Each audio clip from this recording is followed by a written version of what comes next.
baby boy. And oh, did he bring my life joy. I saw so much light inside of his big brown eyes and squishy cheeks. I had a family and a baby boy that was a part of me. I had hoped that my dreams of a happy life were finally coming true. But 3 years later, my marriage, my hopes and dreams were ripped to shreds, because sometimes a broken man cannot be faithful, and all he can do is bleed on you instead. I can still hear his wounded words inside my head. I can't stand your personality. You're so boring. No one will ever be faithful to a woman like you.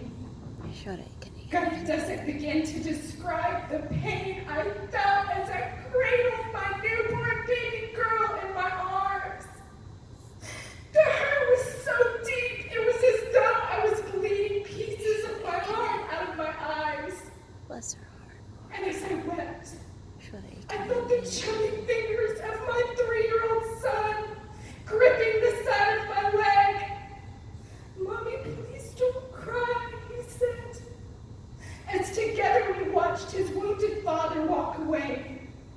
And somewhere, echoing in the distance, I heard a 2-year-old me sing, "This little light of mine, I'm gonna let it hide," and hide it I did. That day, the enemy had 2 new seeds of rejection to plant alongside my tree. You see, if we don't heal, our trees of pain become a forest of bitterness, and our children become the soil in which we plant those seeds. Time is a thief, and it began robbing the years from me like they were precious jewels. 2 years had been stolen away since the day their daddy left. Looking back now, I can't even recall those memories, because the methamphetamine that I began using to hide the pain and dim the light made sure to wipe them all away. You see, drugs don't discriminate. They steal both your joy and your pain. But because of God's goodness, there is one precious memory that still remains. A memory that has carried me through so many hard times, even to this day. A memory of a man who met me in my mess. One who saw the light in all of my brokenness. I was a barely functioning addict when I met Brad. A single mom struggling to raise 2 children. It isn't exactly a bachelor's dream, but still, somehow, he was relentless in his pursuit of me. He didn't see the drugs I was using or the pain I held inside. I hid all that away behind my smile and my batted eyes. And after knowing me for just 6 short weeks, he made me his wife. I wish I could say that the light came flooding back in, that the love of another can heal a broken heart, but it didn't. I still believed the lies I was fed, and the belief I was unworthy blocked me from receiving any unconditional gift. Let it hide, let it hide, let it hide. I could hear the whispers of the enemy's lies. So hide it I did. It took me only a few weeks before I left my husband to go back to the drugs and drown the pain. And in the darkness where I found the same wounded man who had left me just a few short years before. Like the rest of those stuck in the darkness of addiction, I believed I was unworthy of love and that there was no light shining in me. But there was someone waiting for me.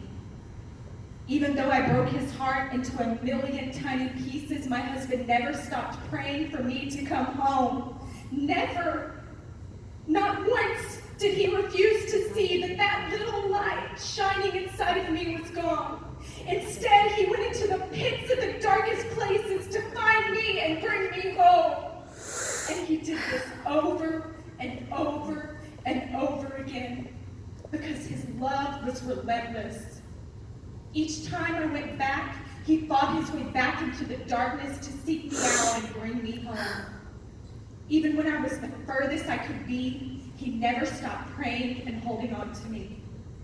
No matter how many times I left him, no matter how many people could no longer see any hope in me, he never stopped believing the light inside of me would bring me home. Don't hide it under a bushel. No! You've got to let it shine. He called to me. Somewhere deep inside the darkness, time after time. You see, he knew the reason for the hope he had in the light that was shining in me. And when his prayers birthed breakthrough, and all my efforts to drown the pain had finally failed, when I finally walked to the end of myself, and I knew there was no escape, I just hung my head in shame, my body completely collapsing in the pain. I could still hear that little chubby girl sing, "Let it shine, let it shine." And now there was nowhere left to hide. It was the lowest place of my life where I finally began to shine the light. I felt a strong hand reach down into the darkness and scoop me up into his loving arms and say, "There's no shadow I won't light up. There's no mountain I won't climb up coming after you. There's no wall I won't kick down. There's no lie I won't tear down coming after you."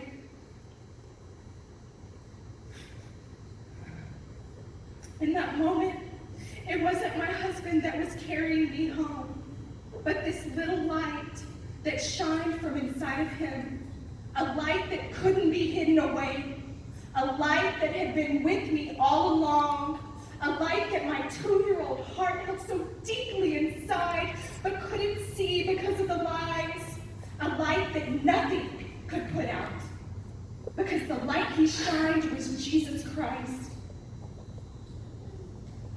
I stand before you today, 10 years free, and I say to you what a 2-year-old me tried so hard to sing and believe, that this little light of mine, I'm gonna let it shine, let it shine, let it shine, let it shine.